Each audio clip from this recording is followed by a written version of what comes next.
Hello and welcome to Audionautic Deep Space Network, episode 130. This is the Independent Musician's Guide to Production and Promotion. And today we're talking quite a few things. Mainly, there's a new sampler from Roland called the P6, and we want to check it out and see, is it usurping the SP404? I doubt that. I doubt a company would do that so quickly, but we're going to take a look at it. We're going to see what's going on with it. And then we're going to talk a couple of things in the community corner. We've got a new release on the label today from Bendu. Highly recommend you check that out. We also are going to take a look at this Demonbox. I believe that's what it's called.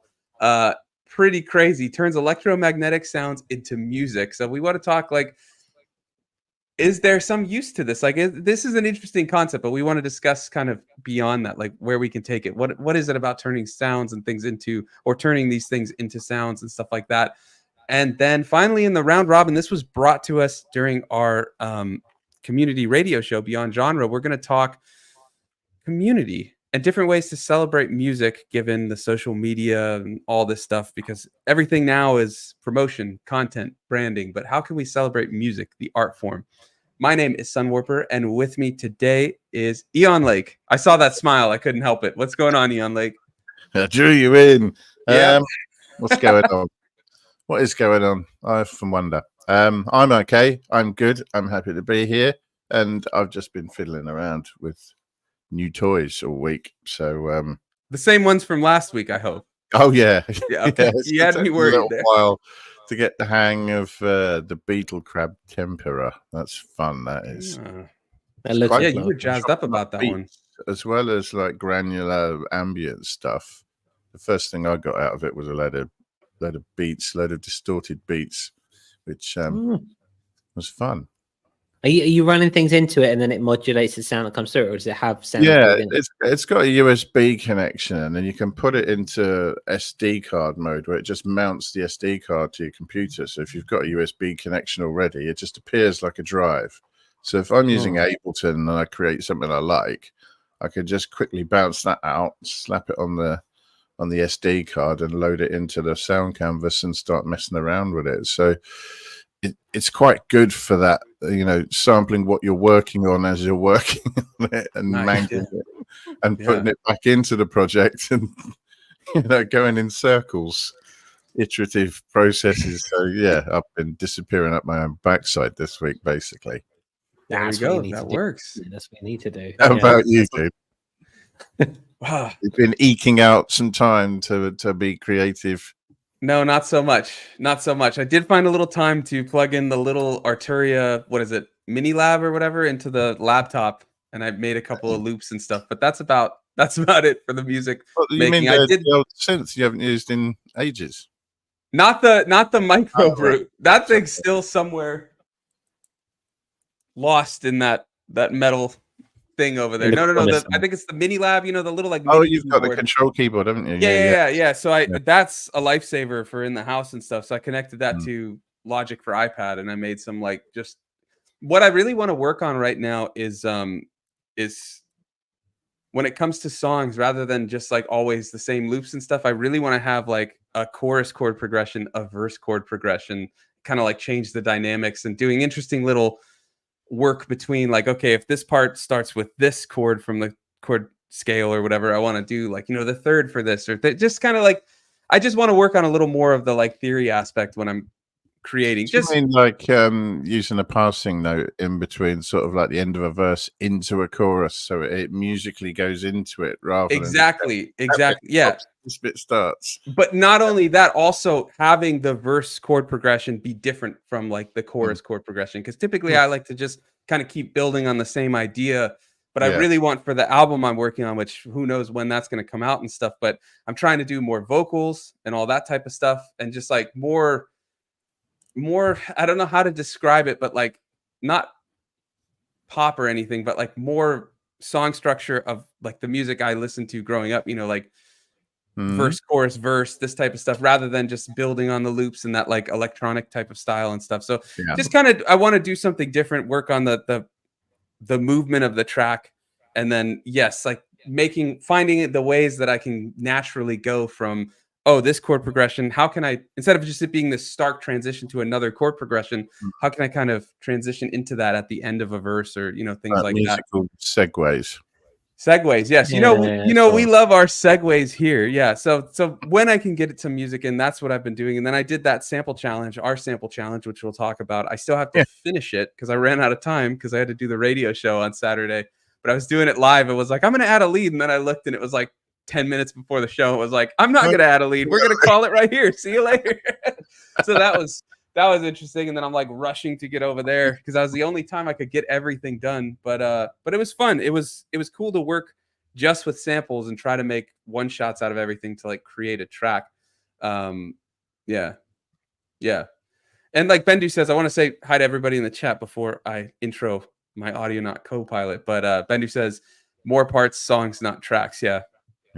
But welcome to everybody in the chat. We've got 16 viewers. Awesome. It's quite a great to see you all here. I want to say hi to everybody in the chat. We've got Little Bro Productions, who was here and is here. Quite interesting there. Everywhere all at once. Yeah, everywhere all at once. Yeah. Abby is in the chat. What's going on? How are you doing? Hey, we've also got Bendu with a fresh release out today. What's going on, Bendu? How are you? And Smiling Errors is here. Eon Lake is here, there, and everywhere. Yeah, look at this. We're all over the place. Frequency Control Center is also here. What's going on, FCC?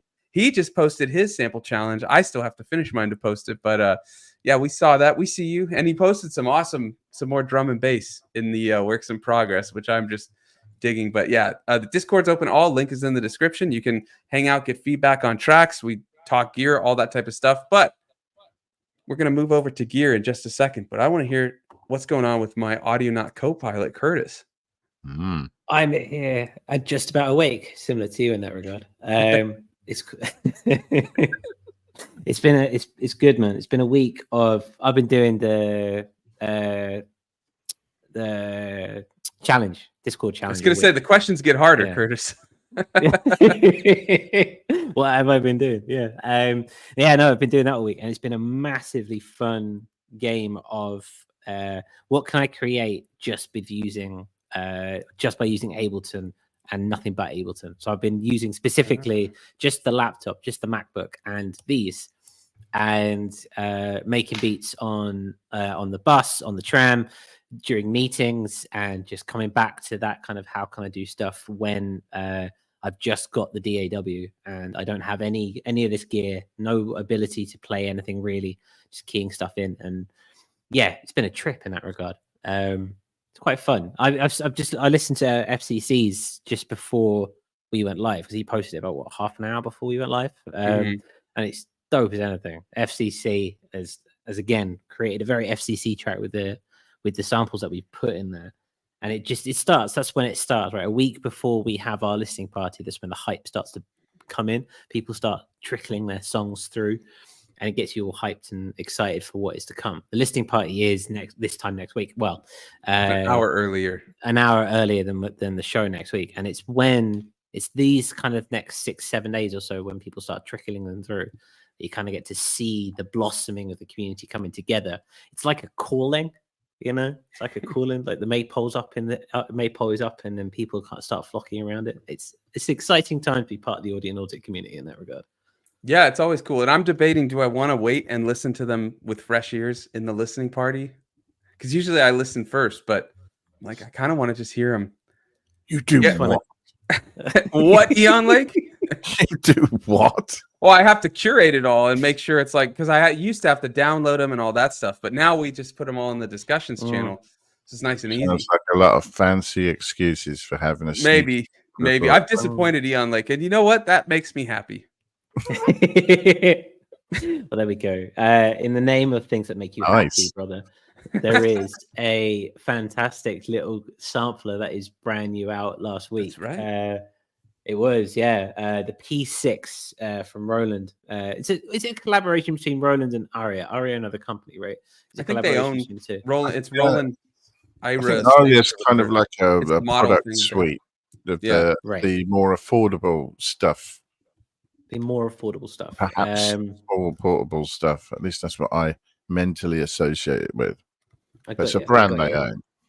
Yes. Okay. Fair enough. That makes sense. So yeah, they've released their new one. It's part of, as FCC says, there's others. It's a shame that his delivery got cancelled, but there are it's the latest in their little boxes of modular going for around about $200. They've just released a P6, which is really, really interesting. On the face of it, does anyone have any comments, or do you want me just to go through the specs? I just want to quickly say, our patron Lars is in the green room driving again. I hope he doesn't have crazy road rage again. But Lars, if you're on your way home, we'll bring you in when we get to the round robin and all that stuff. Yeah, he said good. Yeah, I don't want to bring him when he's driving. That might be too dangerous. He doesn't need to to get grumpy. Looks like he might be smoking a cigar too or something. So yeah, we don't need that on the camera. Just kidding. But Lars will bring you in. That's one of the perks of being a patron. You can come on the show, patreon.com/audionautic. But let's go into the P6. This is really cool. There's some stuff they brought back from old SPs that isn't on the SP404. That is very exciting. So I'm going to share the screen, and then Curtis, you can go into it. So does not want to load. It's just like, does not. Hold on. I'm going to try that again. There we go. Is that better? Is that better? I'm not seeing it. Are you guys seeing it? No. Yeah, I'm just seeing. There it is. There we go. So I've obviously is that found a kalimba? Yes, and you can see this. I've deliberately gone for the bit with the kalimba. We'll have a little brief overview, and you can see what it can do, and then we'll go through the specs. But yeah, that's how big it is. It can fit in your pocket if you wanted it to. And yeah, it looks beautiful. Let me play the video. We'll play 30 seconds of the video, and then we'll get into the specs.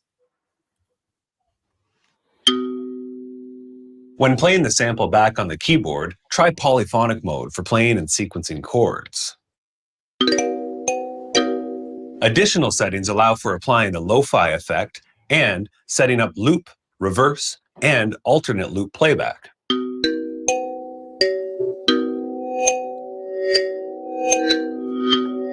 Let's play a pattern using these new bass and kalimba sounds.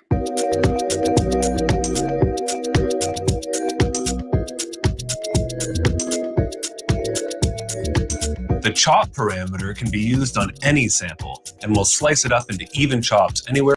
All right, Curtis, give us some of them specs. I just quickly, Jamie in the chat says the J6 S1 P6 is the portable Trinity. It's the anytime and any place setup. Yeah, these seem a bit more powerful than those Volcas from Korg. Yeah, I was going to say they make Volcas. Let's say of yesterday or yesteryear, but yeah, it looks like there's a lot there. Yeah, I was going to say, Curtis, that video was going at like 2 frames per second or something.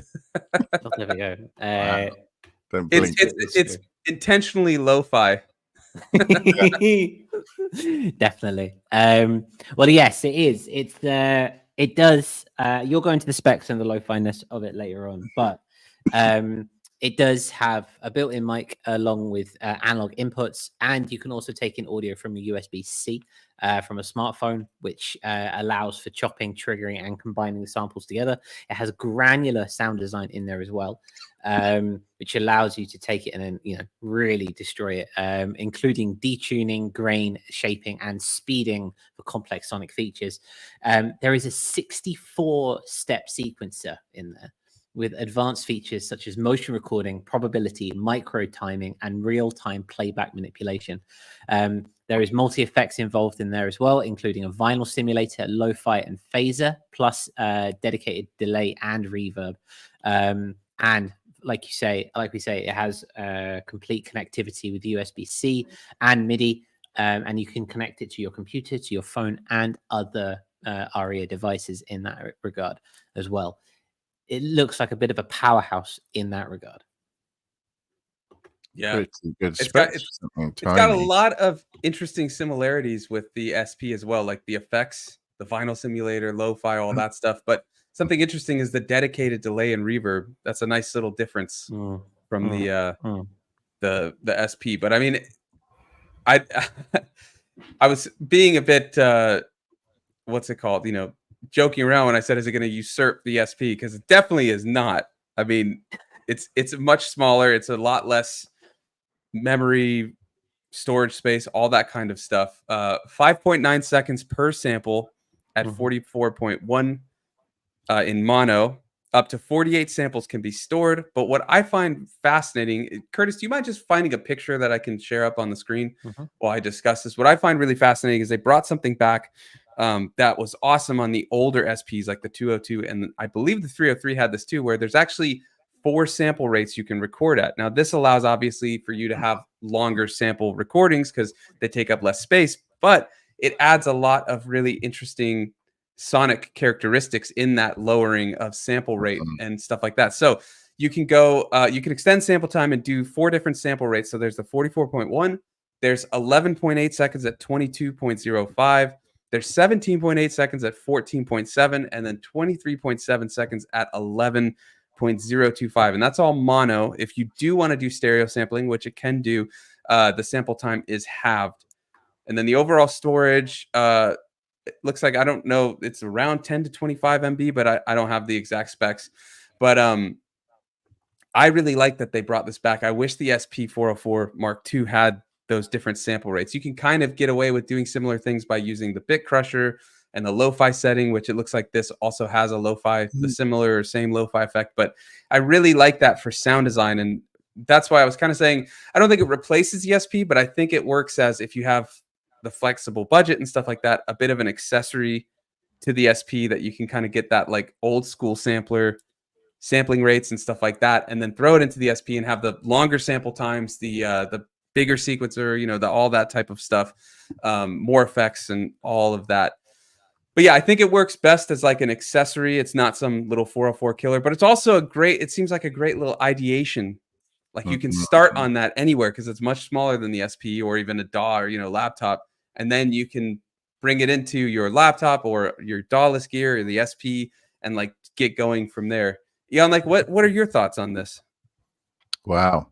I'm wondering already what happens if you connect it up to an SP404. Can you use the SP404 as kind of like storage? Because mine's got, I don't know, I think it's got 128 gig card in it or something. You can transfer sounds by USB. I mean, it probably has to be a laptop, right? But you can put sounds onto it, do a load of jiggery pokey, take them off again, take some more on.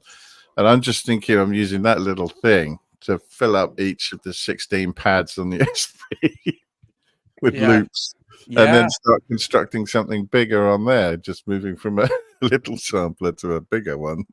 You know, you bring up a good point because Roland just rolled out the Koala SP integration.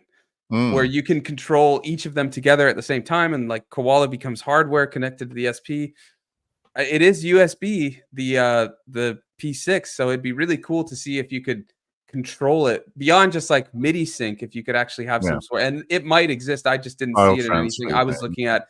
Beyond file transfer, though, if you could kind of like extend each of them to work together to be like the SP404, SP6404 Mark II or something, you know, like if you could have them work together in a really cool way with like an integration or something to get bigger sample time with the, you know, and all that. But yeah, that'd be very cool. I mean, I really like the look. Go ahead, Ian. I really like the look of it. I think I could get some nice little loops on it. All right, you know, you got to think it's going to lend itself to lo-fi a bit, really, because of the sample time and the options you've got there. But it's nice if you do have, you know, money to spare and you've got like a 404, you want to drop some stuff onto it to get some more legacy sort of bit rates for that, you know, vintage vibe on your stuff. It'll be pretty easy to do. I like the fact that they make Volcas look big. Yeah. Like a 57 Chevy or a Jupiter 8 or something. It's pretty mad what they're doing, and the specs pretty crazy, really. I mean, you could say, right, well, it's nearly, you know, £200 UK, which is not nothing, but at the same time, you can't really argue with the specs, only really the sample time. And what would you expect, you know, for something that tiny? Well, for me, it presents a very interesting question about how much value is there on having all the controls, because it's pretty much knob per function. It's quite cleverly laid out, you know, the way that you can do all the stuff on it. But it could equally be an app on your phone rather than something you connect to your phone. So you know, it makes you assess how valuable it is to you to be able to have something that you can twiddle little knobs on, press little buttons and so on, or if you're just happy with a touch screen and an app, you know, because it kind of straddles that, except obviously it's a lot more expensive than an app is. Yeah. Curtis, what are your thoughts on this?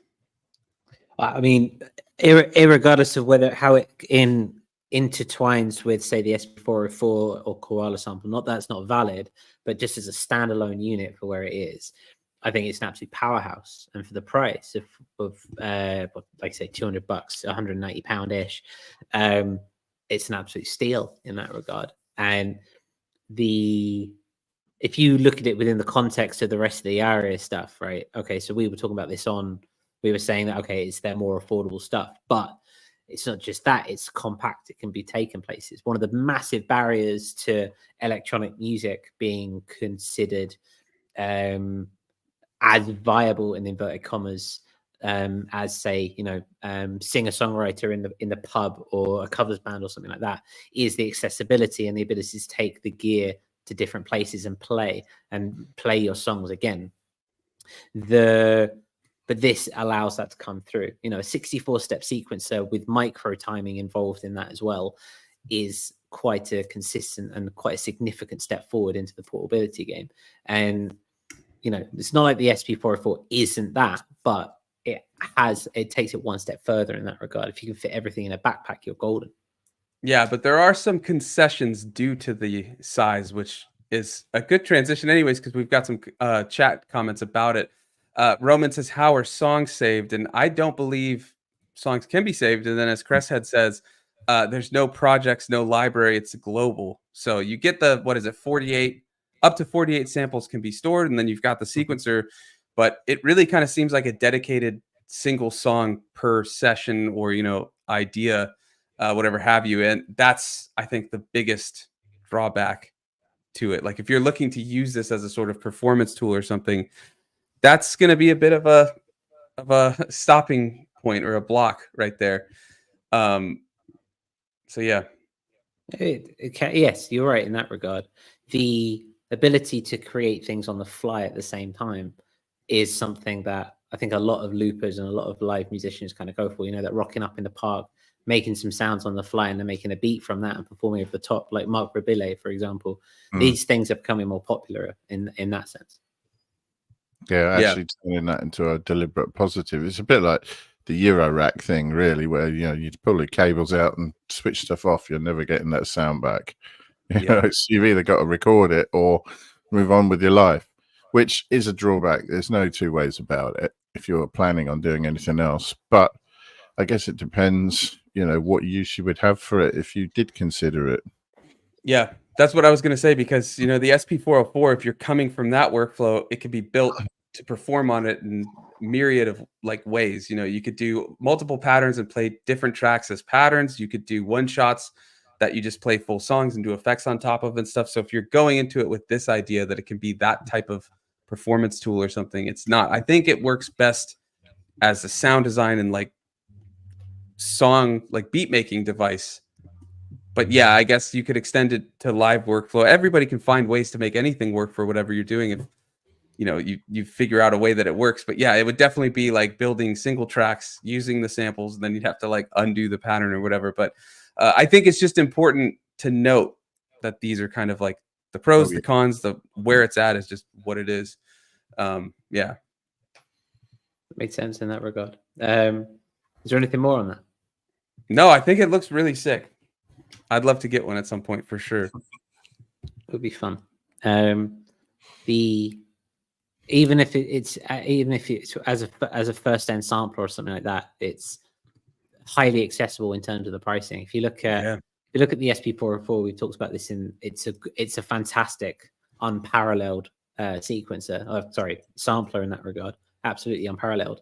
There is a barrier to entry at the price. You know, if you look at the Teenage Engineering KE133, etc., that is cheaper, but then you are making concessions and it's a bit different in that regard and it's less tactile. This would be a fantastic little Christmas present for someone who is just starting to make beats. Yeah. And then there's always Koala Sampler. There is always koala sampler. There is Yeah. always koala Just sampler. I always have to bring that up because for $5 to $15 you can get all kinds of stuff on your phone. But I think Yannick was talking about this beforehand, and I think this is important too. Phones are always changing. It's an app. You're still working on your phone. If you're trying to get away from it, then a dedicated piece of hardware makes sense. And then it's always that piece of hardware is always going to be that piece of hardware. It's not, a phone that you change every couple of years or whatever, however frequency you do it. So yeah, completely. It is an interesting little box, and it seems to have caught the community by storm. In the sense that we've never had 30 people watching our stream live before. So, I mean, it must have captured the audience to such a degree. We'd love to know what you guys, either watching back or watching live, have said. Either put it in the chat, put it in the comments, or be part of the conversation on Discord. Because something new like this is always ripe for discussion in that regard. The Discord link is in the description below. Yeah, especially interested in your thoughts if you have any other of this range, because obviously there are 3 devices so far, I think. Yeah, there's a few. Yeah, they all look sick, and they all offer a lot for the price, which is really cool. And the portability, I'm a huge fan of. So yeah, someone had mentioned it up above a bit in the chat, but that the 3 is like a portable trinity, because you can have the sampler, you can have the synths, all that type of stuff. Yeah. I think the idea, they're a relative. It's that classic kind of upsell tactic, because it's like, okay, so it's about $200 standalone, right? Which is fine and not too much of a barrier to entry. But then to really start getting to grips with it and really start to create, and you then need to buy, the T8, for example, the drum machine. And then you need to buy the J8. Yeah, and before you know it, you've spent $1,000, and it's there for you. So I think they kind of worked it out why they're going for it in that regard. Yeah, it's the classic, like, you got to fill the gaps of each one with the stuff. But I don't think that especially with a sampler, I don't think that's completely necessary, because this would work great in isolation, but also with a DAW. Like, this would be crazy, or with if you've got a couple other things or something. I think it would work really well. And Cresset says that's what I thought. There's 4 others, so it's a total of 5 in that range. Yeah. They all look really cool. It looks like Frequency Control Center is getting the S1. I think he said earlier it was supposed to come, but it didn't. It was supposed to arrive today, but I'm sure it will come soon. That's a bummer, though. That happened. Yeah, I know. That's a bummer, but yeah. We'll get there. FCC, let us know how you feel about it when it finally does arrive. Yeah, it's an interesting little time to get these little pockets of glory. Yeah, it's crazy.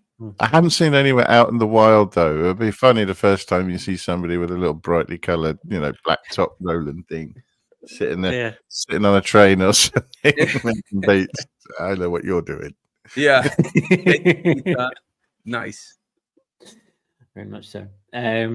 Well, on that note of playing with little boxes and knowing what everyone's up to, this is a notice to say that we have 1 week left for our Discord community challenge. This month it is flipped to the same sample. So we have a Google Drive full of samples that some will cooked up, and we've all been flipping them for the last month or so. The entries are slowly creeping in. People are starting to put them in the Discord channel, and they have what looks like some amazing submissions so far. From 5 p.m. UTC next Wednesday, which is 10 a.m. Pacific, in the Discord, we will be going through them. There's no barrier to entry other than the fact that we want you to come down and have a play. 7 days. You can put it in at 2 minutes to 5 if you want to. You can just put it in there and then join in the chat. It's just a great opportunity to be part of the community and play and make some music for the fun of it, as opposed to the product of it, which is something we'll be discussing later in the round robin. This notion of making music for music's sake and celebrating the music. This is a great opportunity to get that. So we urge you and we encourage you, and come down and get involved. Yeah, and really quickly, I want to share this from the Blatantly Blatant Network. No, the SP404 is better, hands down, for people with chubby fingers like me. P6, I would hit 3 buttons at a time. Yeah, it is quite compact. And I really don't think they compete at all. Like, I think the P6 is a nice little accessory, but there's so much that the 404 can do that I don't think, for sure. I mean, one is meant to be this kind of small, portable, like almost ideation, and the SP404 is just a different beast entirely. So it cracks me up that something that gives so much like the 404, the amount that it has on it, the expansion and all the rest of it, and there's still something on this tiny little thing that it doesn't do.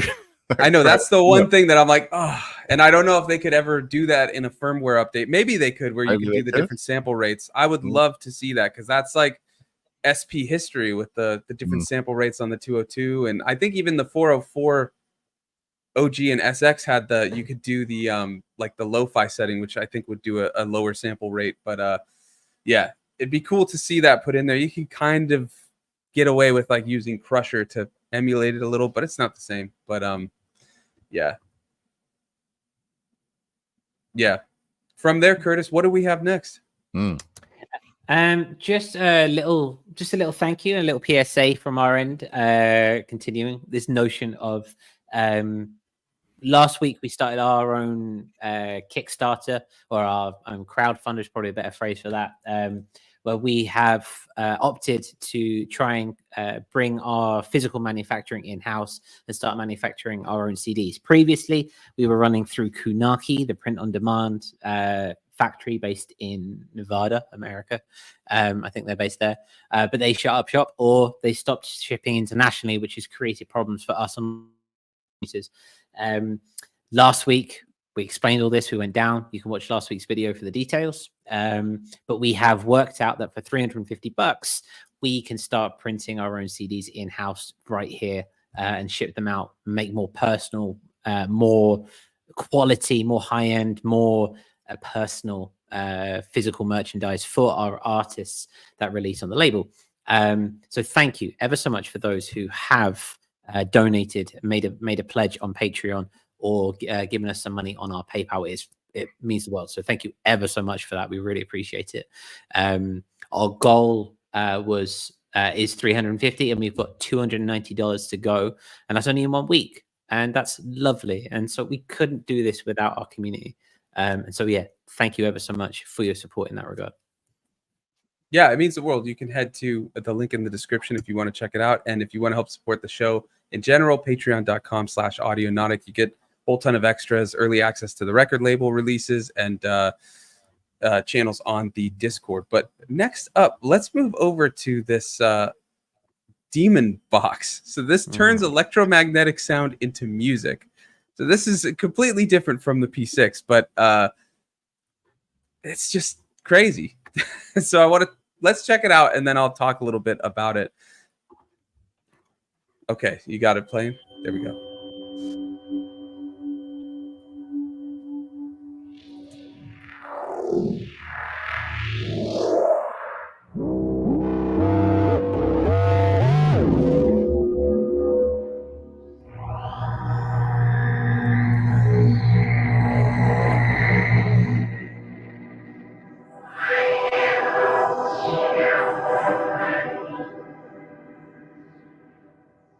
So there we go. So this is just a fun little one I wanted to bring to the table. So Eternal Research launched a Kickstarter project to fund this. It's called the Demonbox, which they call an instrument that lets you explore the hidden world of electromagnetic frequencies.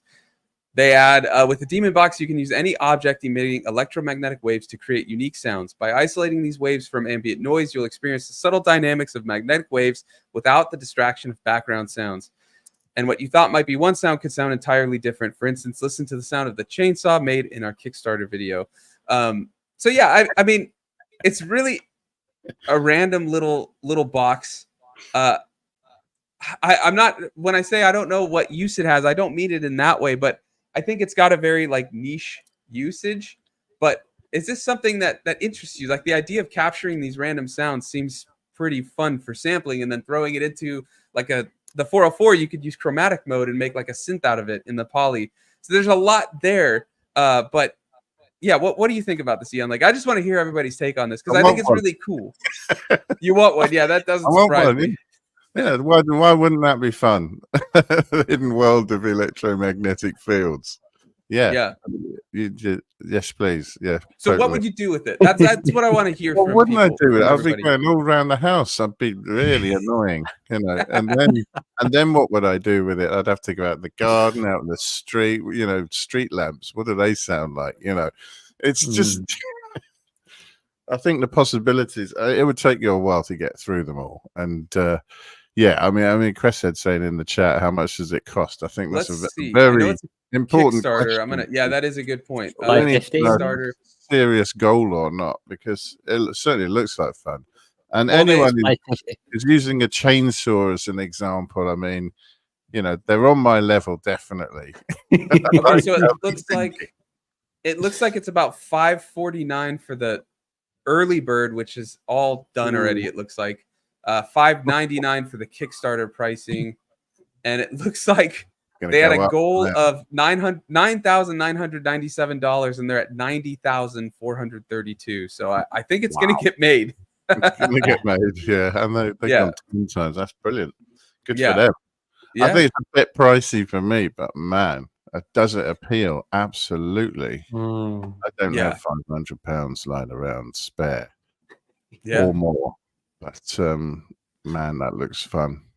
Yeah, and I like what a chainsaw sounds like now as well. Not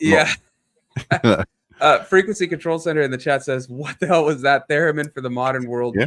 Cresshead says, "Crazy odd product. Someone will like it." Well, it sounds like Eon, like underneath me, does definitely like it.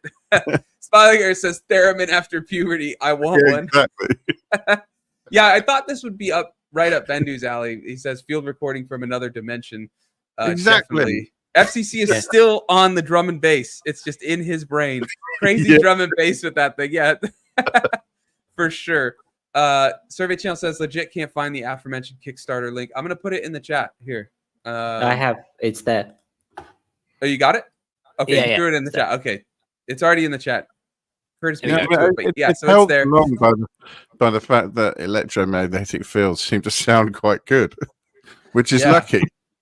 Yeah, this reminds me of some of the stuff that Mick Gordon was doing for the Doom soundtrack, where he was like capturing sounds and then adding sine waves and like adding distortion to the sine waves and stuff like that. But there's a lot of really cool videos of the creation of the Doom 2016, and then I don't think there's much with the Doom Eternal because there was a bunch of drama, but he did a lot of talks and on his own YouTube channel about the Doom 2016 soundtrack, and there's so many cool things he did. But this would be really cool for doing that type of stuff, like layering it with instruments and like adding tons of distortion and automating distortions and stuff.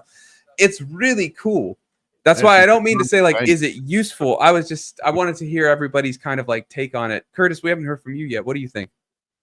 I mean, I share everyone's excitement and incredulity with it. It looks absolutely blooming amazing. The absolute epoch of in the moment capturing, ear candy, and you're never going to get anything more organic or more in the moment than that as far as sampling's going, because that chainsaw will give off that vibe, but you'll be holding it at a slightly different angle each time, and that will never ever be anything the same again in that regard. And it's just going to be it's a wonderland of expression and a wonderland of just pure unadulterated experimentation in that regard. And it just, I would, if I had $550, I would smash it straight away. I don't have $550, but it looks awesome. I would love it.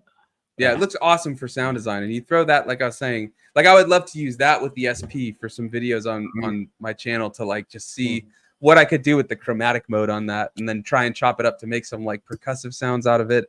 There's a lot there. Like it is really cool. And unfortunately for that type of price with like where we sit budget wise and stuff, it's a bit out of the range, but it looks really cool. And I think I would love to see more like that, you know, or like even, I don't know if it's even possible, but like iOS apps that could capture some of those sounds or something with the like microphone or something, you know, like, I don't know, just be cool to have that access. It is a bit niche for the price, I guess. But, definitely. There's also a part of me that thinks, you know, what's taken so long? You gotta have someone. You gotta have someone with that mad genius that's like, I'm gonna do that. Yeah. I'm surprised no one in Eurorack came up with this, but at least someone did in the end. Yeah. You can get these. You can get electromagnetic microphones, and you can get these placement microphones where you can stick them to like an escalator, or you can stick them to something, and you'll get it. Same way like you get a hydro mic or a hydrophone or whatever it's called, where you can drop it in water and get the sound of the water. These things do exist. But then what you're doing is basically a microphone going into an audio interface, and then you are manipulating it after. Well, you can just run it into your DAW. Like I see. So you do have that, right? But this looks like, from the diagrams on the Kickstarter page, which again, go to the Kickstarter page to have a look. They've got all that processing in the box itself, and it happens even before you hit the DAW. And so, yeah, they've got MIDI in and they've got MIDI out. So there's something going on there with MIDI data. You might be it controlling it or be sending the data elsewhere. It looks. The 550, it looks like the 550 price tag. Yes, it seems to be a lot for a Kickstarter, but I don't feel, if you're making something like this, you're not trying to make a budget, or sorry, you're not trying to make a profit. You're doing something because you love it and you want to kind of work it out. Not to mention they're way over their goal. So there is an audience that wants this, which is really cool. Definitely. It's got 3 CV outputs, 3 aux inputs, stereo output, and 3 mono outputs. It's got 4-way switches, and it's got USB-C power in as well. There is a lot going. It looks like there's a lot going on in the box itself, and you can do a lot of things with it. You can attach it to modular and stuff like that, and run it through different things. So like modular historically is expensive, right? I think we can agree that is one of the universal truths, right? Tax, death, and modular synthesis being expensive. For real. It looks as an addition or an addendum, to borrow some author's phrase in that regard. That kind of in my head makes sense. But I really want one.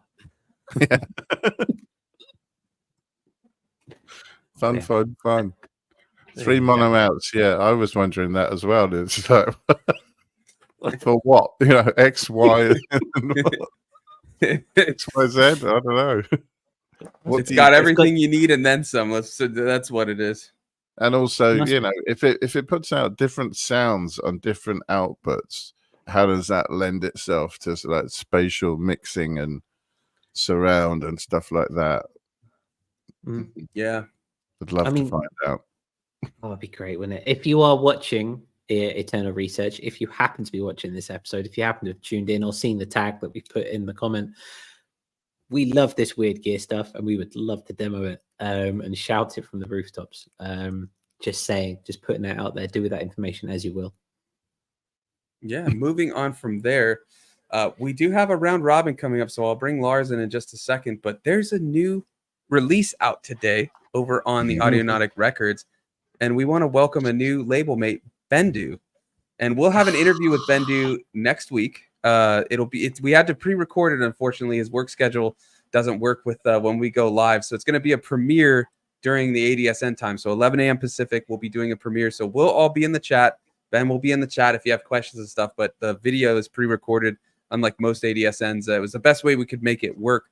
But we're going to talk all about his process, how he blends kind of a hybrid setup between modular, which Curtis was just wrecking, but between modular and his DAW of choice, Ableton, and how he kind of blends that workflow together to create these tracks, and a lot about the artwork. As you can see, the artwork is very special there, and he spent a lot of time with it. We spent a lot of time with the masters, with all that type of stuff. It's a very awesome release, very hauntological. Yeah, hauntological. Sorry, I got like no sleep. I haven't had sleep in like 3 months with this child, so excuse me if my brain's a little warped once in a while. But yeah, it reminds me of like the Ghost Box releases, but it's its own thing for sure. And as Bendu himself put it, it's got some of his most Bendu-y tracks, and if you listen, you'll know why. And it's really cool. We've got the link in the description, and it is right here in the chat. And if you're watching this back on Spotify, Apple Podcasts, all that, first of all, thank you. If you got some value, give a rating or write a review. It helps a ton to get new ears, new eyes on it. But that will be in the show notes over there. Curtis, anything you want to add? Did I miss anything? No, you didn't miss anything at all. It's a beautiful album. Absolutely beautiful album. It's out on Bandcamp right now, as you can see. go and support. It's out on streamers on Friday with a full release day on Friday. Yeah, it's been a lot of fun working with Ben, and the process by which we've come to this point has been very enlightening and very exciting for everyone involved. I'm looking forward to it going out and when people start listening to it and getting it and hearing what people have to say about it, because it's a beautiful collection of sonics. Yeah, definitely. Well, I think that brings us over to the round robin, and this was actually brought to us over when we were talking, Curtis, after our Beyond Genre radio show, which is our monthly radio show celebrating community, and we want to showcase everybody's music, beats, all that type of stuff, going beyond the typical sounds that you kind of have to fit into to submit to things, you know, for playlists and stuff like that. We want to go beyond that, hence the name Beyond Genre. But Curtis posted asking for if anybody had anything they wanted to talk about for round robins, which Curtis will explain what the round robin is if you're new. But someone commented, your radio show made me realize that musicians have been slowly kettled into becoming familiar with the business of music more than finding ways to celebrate music itself. What other ways can we explore celebrating music specifically as a community? So that's what we're going to talk about today. And Curtis, do you want to, first of all, explain for anybody new today what the round robin is, but then expand on this idea? How do you want to start discussing it? Where do you want to go from here? Okay, well, for any new listeners, the round robin is our community discussion segment of the show. We take a topic of discussion through or from the musician and producer's journey, be it existential or be it business or be it about music. Sometimes we talk about tips and tricks and ways to make music. Sometimes we talk about things like burnout, and we talk about writer's block, that kind of thing. And sometimes, like this week, we just sit down and we talk as a community and share our thoughts and check in with each other about their creative journey. So this came to us by London for Play on x.com, which is a fantastic username. I always love the double meanings in people's usernames. It's lovely. But yeah, so the idea was, in what ways can we explore and celebrate music specifically as a community? And this is a way for us to decentralize our thinking about music as a product and decentralize our thinking about music as an end game or as a statement necessarily or something like that, but just the enjoyment of the process and the enjoyment of the making of the music itself. Okay, perfect. Well, I'll tell you what, I totally spaced for a second there, but Lars has been sitting sipping coffee on his chair. Lars, are you good to come in, or do you need to finish? I don't know if it's coffee. It looks like a coffee. It could be whatever. He's pointing. He's trying to talk. I can't hear you. When you come on, I'll hear you. But Lars, you're good to come in. Give a thumbs up if okay. He's good. So Lars is one of our patrons. You can head to patreon.com/audionautic if you want to help support the show. It is the best way to help support it. Massive thanks to all of our patrons. And Lars, one of the perks is you can come on to the show. So I'm going to bring Lars in. And maybe we can have him start with the round robin. Curtis, you can pose a question to him. But first, Lars, how are you doing? I'm good. How are you guys? It was sweet tea, by the way. Sweet tea. I never would have guessed it. Yep. But there we go. Sweet tea is life, man. It's life. I know. I know. I hear you. In college, my roommate was from Tennessee or whatever, and all he wanted was sweet tea, like all the time. Yeah. Yeah. I know. It's diabetes juice. It's great. There's nothing wrong with that, I guess. If it fits, it fits. But how you doing? Besides having sweet tea just coursing through your veins, what's going on? Directly into my veins. I'm doing good. How are you guys doing? We're doing all right, man. So what's your take on all this? And Curtis can repose the question to you if you want. But community. To the business end.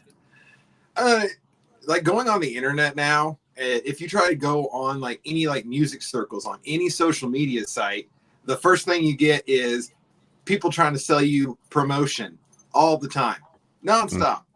And that's really annoying. And I think a lot of like new musicians, like when they first start getting into it, they kind of get trapped in that for a little bit. Like they're trying to find like a quick way to success, whatever that really is. So, I mean, for me, it's about just enjoying like making stuff, which is kind of also why like I don't like the fact that a lot of people get like stuck in one genre, you know, like, and that was something I was worried about, because it's like I like a lot of different kind of music and I want to make different kind of music, and I feel like a lot of people who are like really into like the business side of it or whatever feel like they need to like stick themselves in one genre, because you know, if you go on you know, our good friends at Submit Hub, for instance, right? And you know, I've been using Submit Hub for a while now. It's not bad as a curator, but at the same time, it's also like, I think people have like tailored what they're making specifically towards like getting on certain playlists or getting like, you know, reposted by certain accounts and stuff like that. And I don't know, I feel like you lose out on a lot of the fun of music when you're just trying to when you're just focused on the business side of it. I think that's spot on for sure. That's something like what I was saying with our radio show. The whole point is to go past that. We don't want to just be in one genre, which makes it does. What the problem is that we're in a very saturated market, right? We've discussed before how many tracks are released on Spotify, streaming, whatever, every single day. And so to get heard, to get seen, it feels like sometimes you have to fit these kind of boundaries so that you can get placed in these bigger playlists. And it makes sense to a degree that a big playlist would be somewhat similar, because someone would tune in for, oh, I want synthwave, and so, you know, oh, well, synthwave would have like this sound and these type of synths and this and that. But yeah, it does start to limit kind of the artistic expression, but also just the exploration and the experimenting and the joy of going beyond these conventions and things like that. So it's a tough thing to navigate. And I mean, I haven't figured out the answers. I don't know if anybody does, but I think it's kind of, for me, I feel like it's your comfort zone, like what your comfort is, and like, well, do I want to just make like something that's very much like this, or do I want to do kind of have my hands in both ideas or whatever? But I know we're getting a little off the idea of the celebrating the community, Curtis. I just wanted to bring that up because I think that's an interesting point Lars brings up, and then that is like our goal with the radio show, and that I think is our way of celebrating the community, is trying to bring something. I think things like that is the way to do it. You know, people sharing each other's music on social media, even though it is still the social media, that's like a communal aspect of it, and I think that goes a long way. Oh, there's the puppy. You were disagreeing with me, but the puppy's there, so I'm glad to see. At least the dog's there before I come to argue with you. But what is the so-so there? You don't like people sharing each other's music on socials? It's not that I don't like, and that's actually how I find like a lot of music that I like and a lot of artists who I like to follow. But at the same, on the other hand is there's the people who just kind of just spam their music like nonstop, you know. Well, yeah, but I'm not saying you yourself sharing your own music like on people's comments and stuff. I meant more like people sharing each other's music, you know, like Lars, like I would share your release. And I'm not saying that I do it with the intent that you then share mine. It's just celebrating the music, celebrating the community and things like that. And I think Discord is also a really big way. At lots of Discords, it's not necessarily built on, you know, algorithms. It's communities. It almost reminds me of those earlier forums on the internet, you know, like band forums and gear forums and things like that, where there is a spot where people can submit music and post music and people discuss it, but there's so much more to it, and it's more holistic, I guess. It's not just like spamming music, you know, this type of stuff. Yeah, I think there's also the fact that it's like some people, like part of like being in the community is like, yeah, we're like musicians, but you know, we can talk about like more than music sometimes. And man, like on some social media, like there's some real humorless people out there, you know, and that drives me kind of bananas. Yeah. Well, Curtis, what do you think?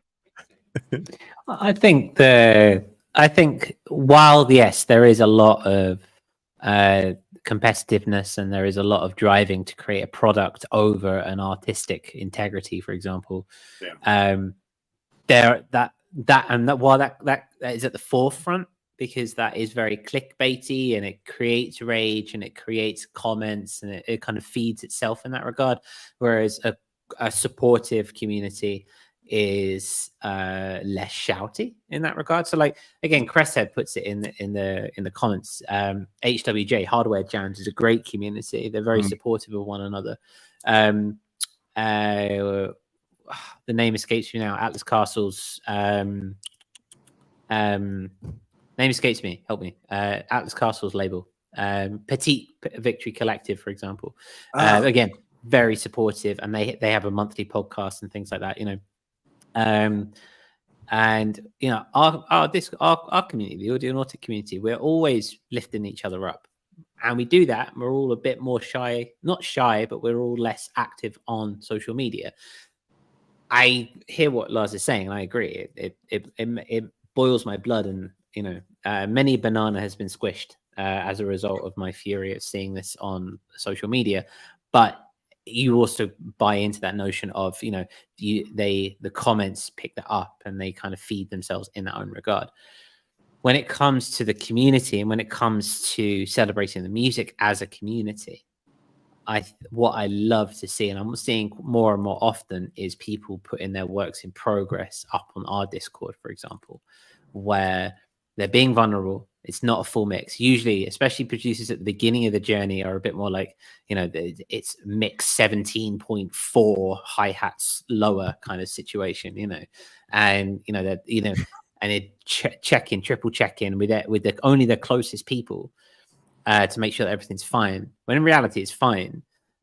But nowadays, I'm seeing more and more where people are just throwing it into works in progress. Like, Maureen's friend just put a track in from their new album a couple of days ago, and just not mixed, but this is what I've been working on, and that is wonderful, because that in its own right is pure creativity. That is the pure art in that sense, because, you know, it's not meant for release, it's not meant for everything, it's not even finished, but people are still like, I'm proud of what I've got here, you know, and that's kind of cool. I really appreciate that.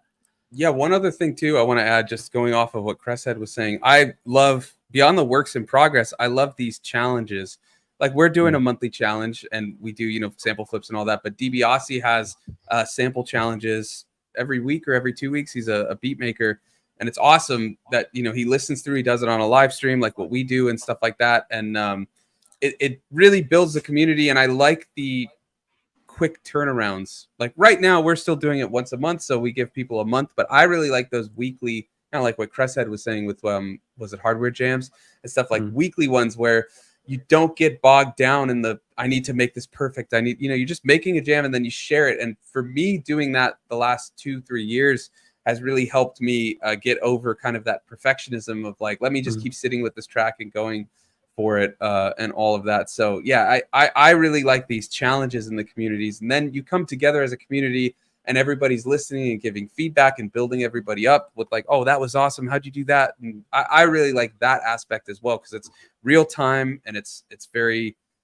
communal in that way. So that for me has been my favorite thing, of kind of separating from the business end and getting into that music making and celebrating the creation of music. But Eon, like, what are your thoughts on this? Wow, it's an interesting question, and the first thing that I think is why the question? What's it the question in reaction to? And I guess it's like we've been talking about. I guess it's the over commodification of music and the dreaded C word. You know, the one we definitely can't say. That you have to generate constantly and put out there. It's the grind, you know, that everybody's been doing, and you know, you work hard enough, you'll get there. It's all become quite old, hasn't it? Especially from a social media point of view, and it does detract a little bit from the kind of the magic that spawned all of this business and process and supporting tools and so on. I don't think it's a difficult question to answer, really. How do you celebrate it? I think by not being too specific is probably a good way. I'm inclined to think like Lars, that it's about the breadth of what people do as opposed to, you know, specifically the quality or, you know, tying into genres. I think a lot of really popular music came from like grassroots movements where there's a particular style of music being played in a particular area, and there's a scene and there's a vibe, and that all kicks off, you know. But it all, even that got twisted over time when you start thinking about how, okay, well, I'm just going to take that genre and mix them together, and I've created a new subgenre, and everybody will love me for that. It all got a little bit cynical in that respect. And I think really, what can you do when things get that complicated, that artificial, that cynical? And I think it's just dial it back to basics, really, and celebrate the fact that how many people are out there making music.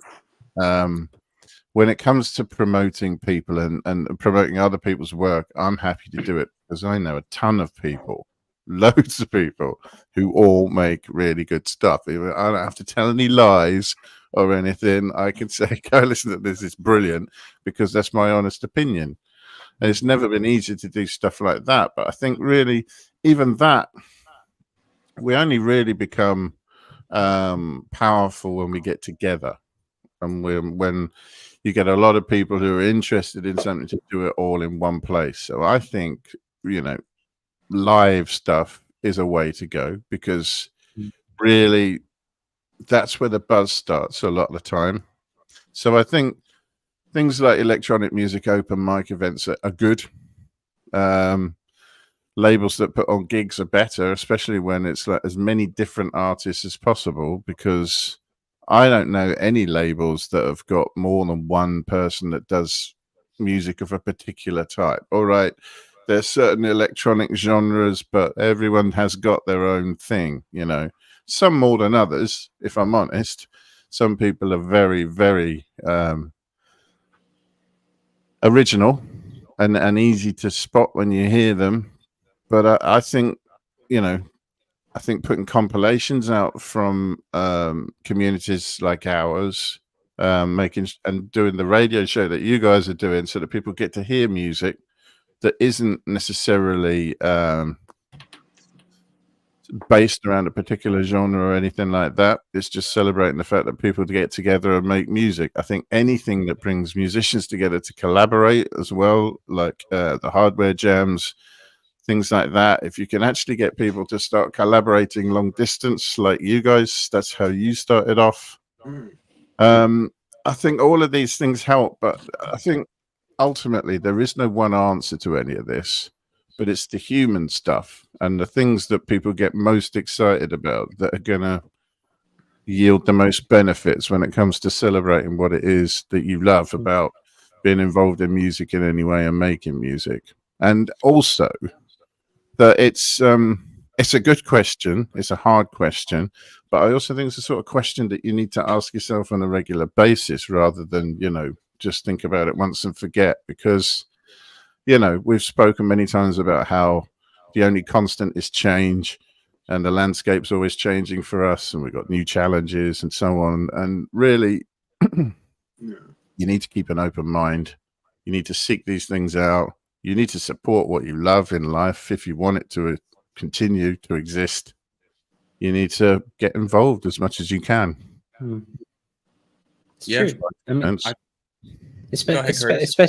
especially what you mean about the human side of these things, where, you know, it is the music and it is a celebration of the music, but it's also a celebration of the artist. Like especially if you've been in part of a community for a while and watching, you know, the people around you try something and grow into something different. There's for example, Sunwalker. I've worked with Sunwalker we've been working together for 5 years, right? And I hope you don't mind me saying this, but the Sunwalker at the very beginning of the Audionautic journey is very different to the Sunwalker now, in terms of how you present yourself and how you how you approach your own music. And it's such a joy to watch and go from one to the other.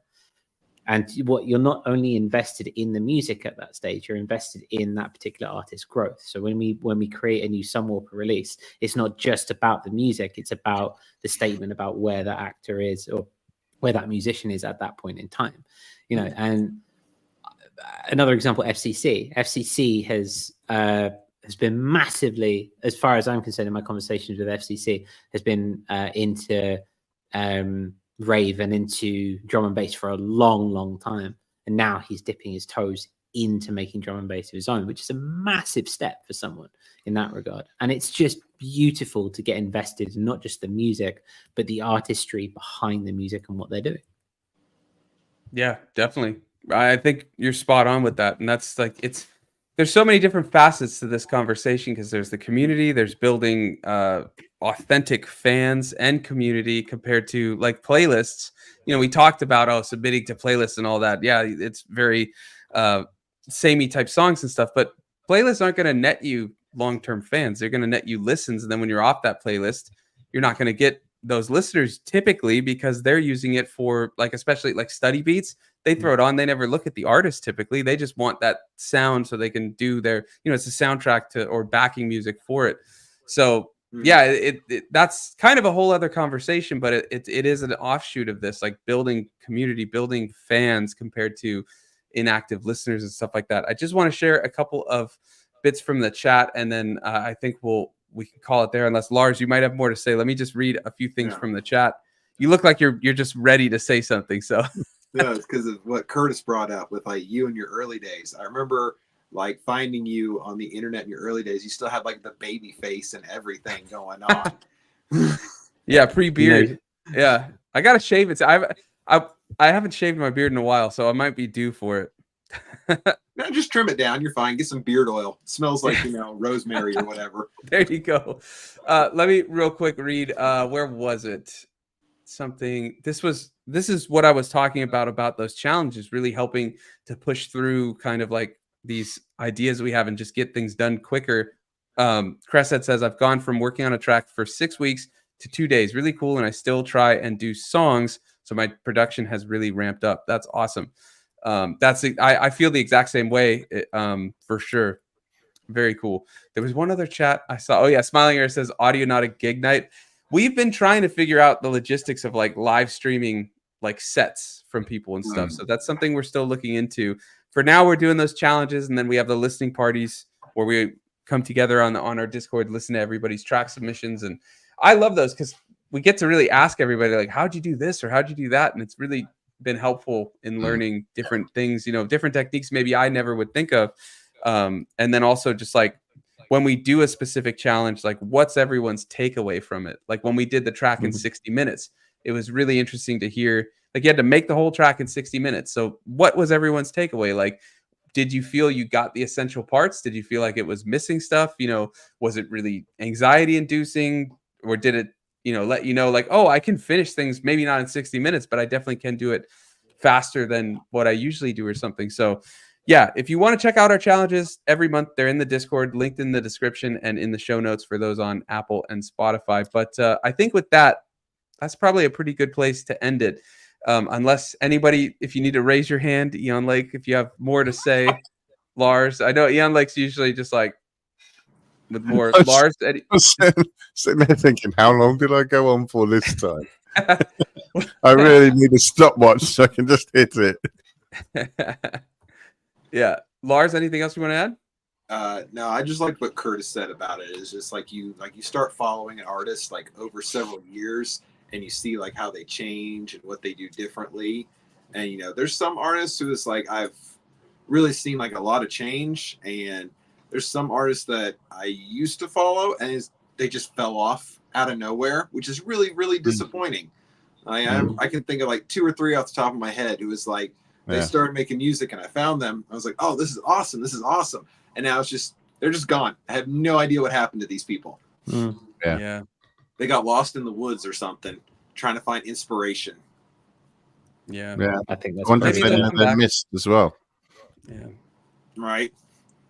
I want to read one other bit of chat. The SP404 Mark II is definitely on the shopping list. It is more than a single genre, let alone a single purpose tool. It looks very handy. I can definitely agree with that. As someone who's YouTube channel is largely built off the SP. I make all kinds of content with it. Like, not content. I don't want to say the dreaded C word, Eon. Like, he's like shriveling away as I say that. But I make all kinds of music on it. You got me thinking content with the way you say it, but all kinds. And I love it for that. And it's nice to get away from the DAW, but have so much functionality. And then you can connect it and things like that. But yeah, let's go to the last subject, what we're all up to this week, musically. Eon Lake, what are you up to? I've got a manual out over there. I'm reading a manual For the MPC? I've been standing there like a bloke of a certain age, like hitting things and holding a manual. That's I've watched YouTube videos already, but I'm just messing around with sound. I'm doing more of the same, particularly with the tempera. I haven't done that much with the ambient, although I did use it for the 60-second challenge and got a nice track out of that I'm going to do something a bit different. Nice. So I'm just going to keep messing around on the inspiration bit over there. Cool. I haven't touched all of this. One thing I have started doing is once a week firing up a synth and just playing a synth for an hour. Nice. Yep. Solid. I just forget they're here, right? And you send MIDI to them and they make a sound. Because you buy so much crap, you forget those things are there.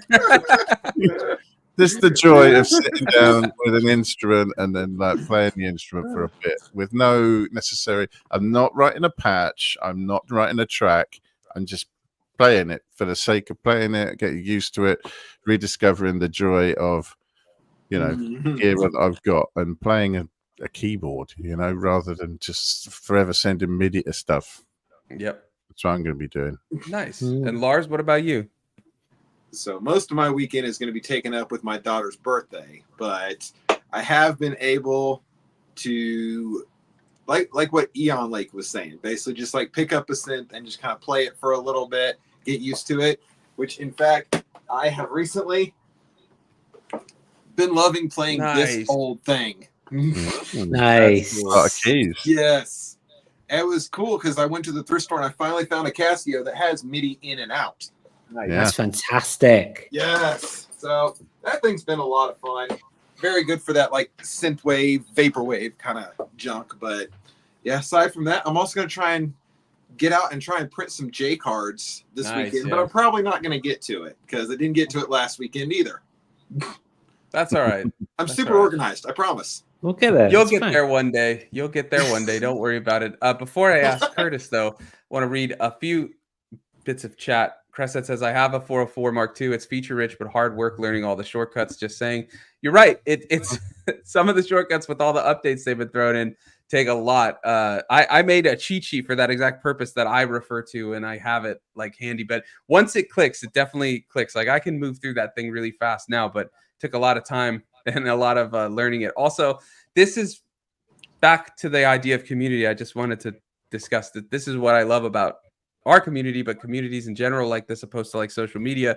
Bendu says, I need to get on my challenge track. You definitely do. I'm looking forward to hearing it. But Creshead then says, get in there. You can do it, and it will expand your horizons and boost your production. That's what I'm talking about. That instead of the idea of, everybody, share this and share mine and I'll share yours, like all that social media type stuff that we get into of likes and all this stuff, community and people building each other up. That's our goal here. That's what we look for.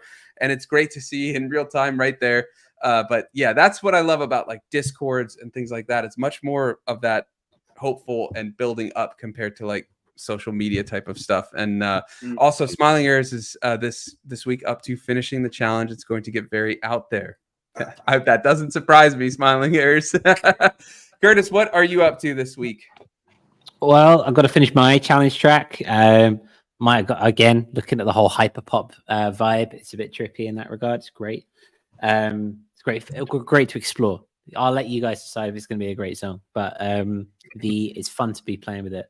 And story, I'm putting pen to paper for the first time. The album has got to the stage now, I think I started this last week, where the songs have got to a space where there's a narrative and a story, and I really want to push the story this time and really come to terms with where it's going, because there are more characters coming into the universe and there is more stories to be had in that regard. And I really want to put it down. If we're going to get this homebrew physical stuff down, and start going, I want to really make sure that I can give the album its justice. A lot of new characters coming in and a lot of new ideas in the Curtis universe. So lots of writing, I think, physical, like pen to paper kind of vibe. Try to stay away from this for a little bit and just go back to the basics in that regard. That's gonna be fun, I think. How about yourself, Sam Walker? With what time I can muster, I've got to finish my sample track. I live streamed the creation, so now I got to finish it. So I might do that on my YouTube members or something, just to have it as a like motivation to get it done, or like actually get it done quickly. But I went with Koala Sampler for it, so I wanted to do something different, just Koala, and I like what came out of it. It got really funky. I went like 4 on the floor, did like I chopped up the bass to do a one shot and did like everything was one shots. I wanted to just do that, and it was cool.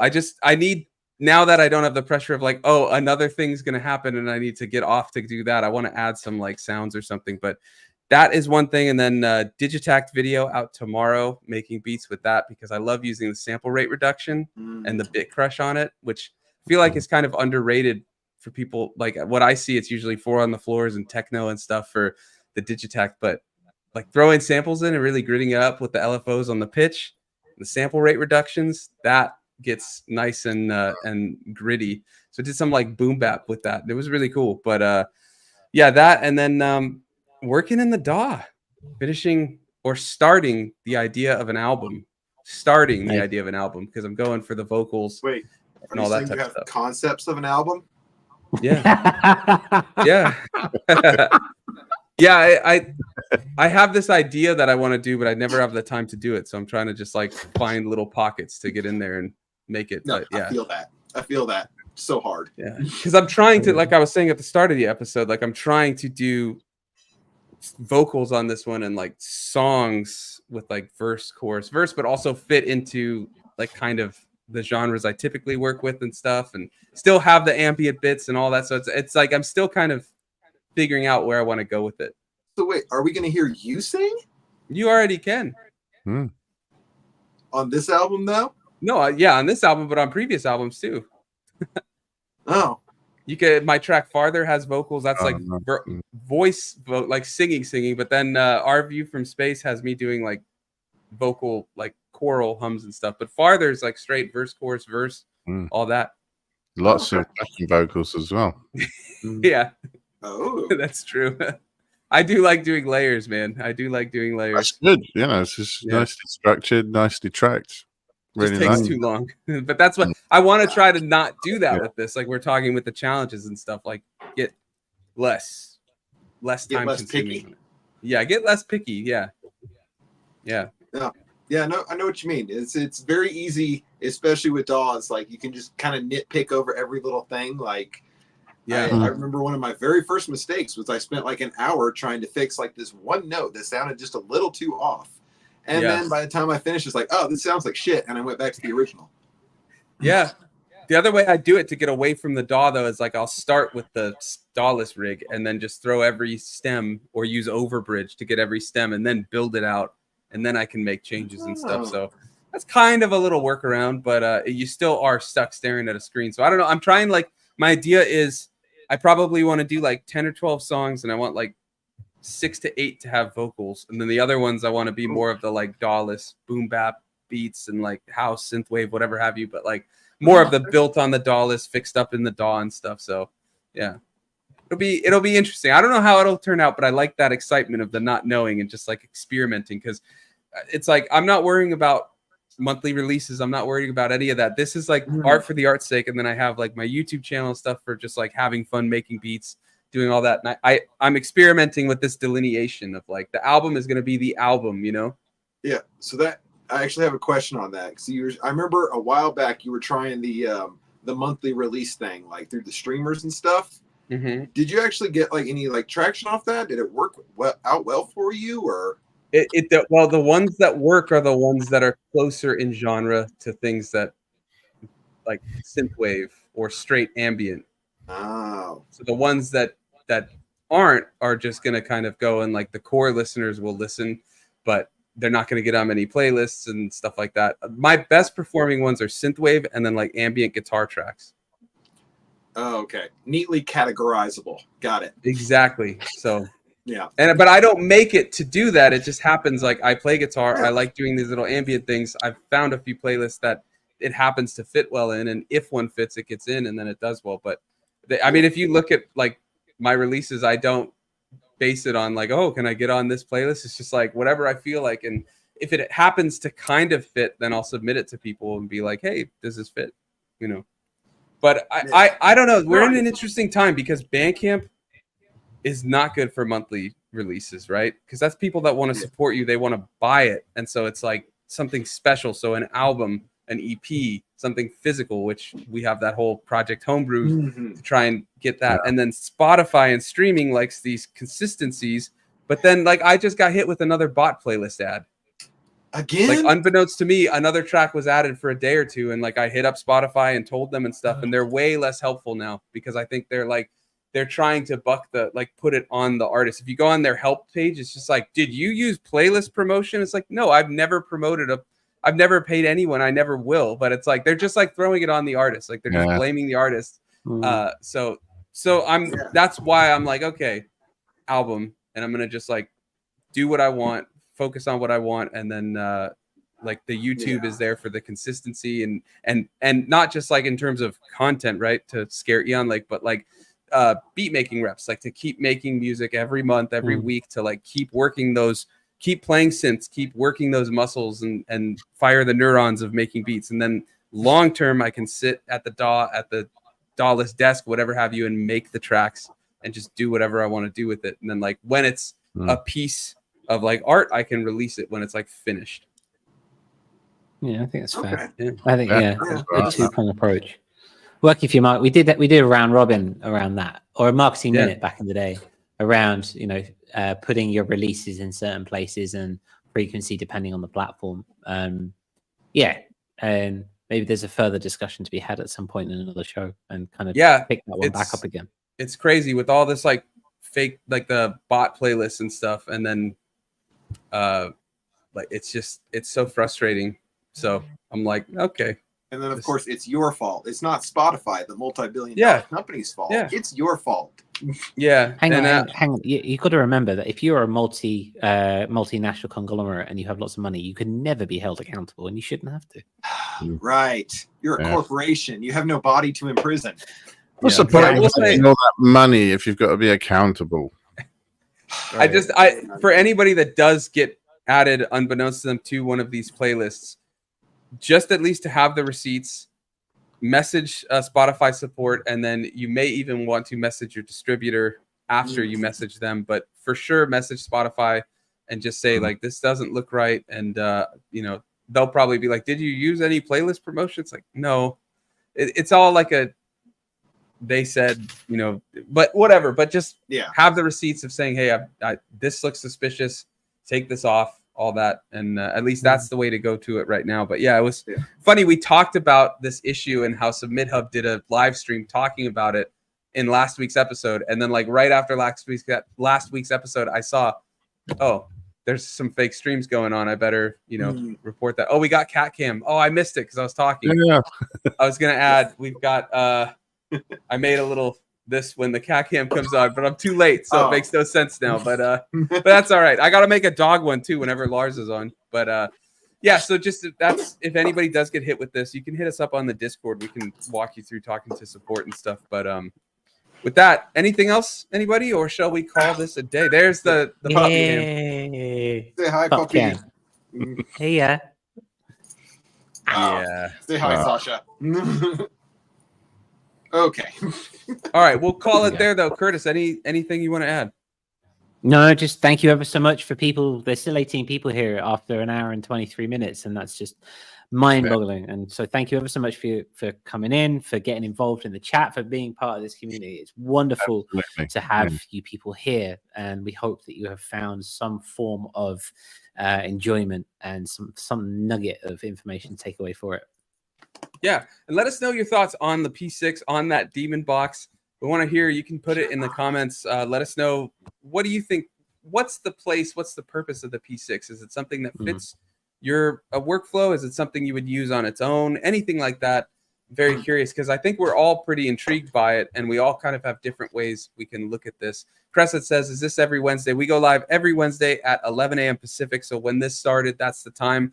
And then once a month on our Discord, we do a listening party for our sample challenges. And then once a month, we also have our Beyond Genre radio show, which is right here at 11 a.m. on either Saturday or Sunday, usually Sunday, but we had to move it once. But if you have music you want to submit, as long as it's in kind of the electronic or beats genre, you can email us.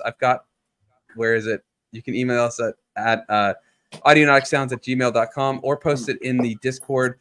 But it's got to be an MP3 because we have to upload it on this streaming thing, and it's a size requirement and stuff. But yeah, we'll get it on.